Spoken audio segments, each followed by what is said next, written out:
So the last keyword of this week is abstract, and I would claim it's easier than static. We can use abstract on classes and on methods. Let's start with this first one. When we use abstract on a class, this means that we cannot create an instance of the class.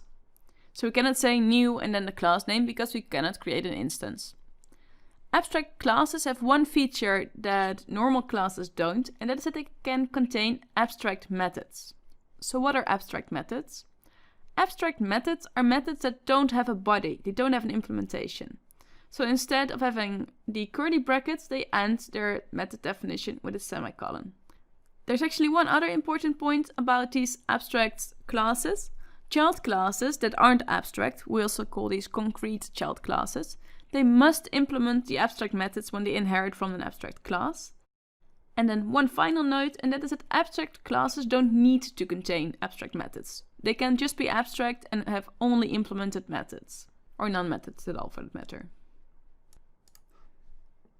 So earlier we created an animal class, but this animal, it's actually a bit vague. I mean, if I would tell you I'll bring my animal next week, that's not very concrete. So we could argue that it's better to have this class only available as an abstract class. So we can say public abstract class animal.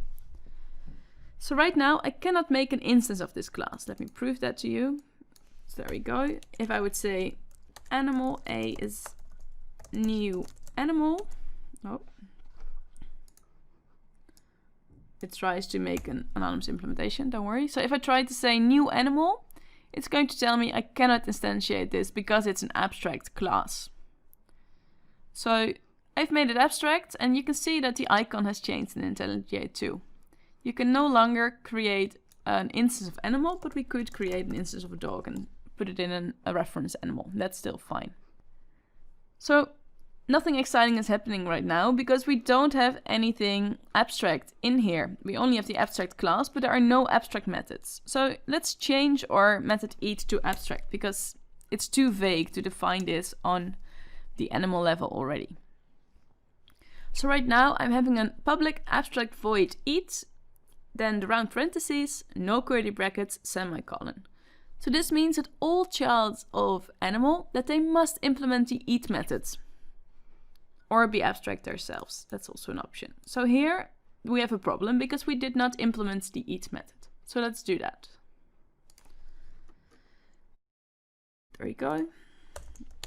Again, I'm going to use the override annotation. You don't need to, but it helps you to make sure that you override it correctly. So I'm saying public void eat. There we go.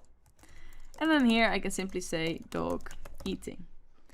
Now I have overridden, or actually I've implemented this abstract method eat that I got from the parent's animal. And right now my dog class will compile fine. So why would you want an abstract method? You can use an abstract method to say to your code, well, if you want to be an animal, you need to implement these methods, because these methods, they're necessary. And then later, when you are using polymorphism again, and you're referring to some sort of class with its parents type, you know for sure that since it's a child of that class, it has implemented certain methods and that you can call them on this object.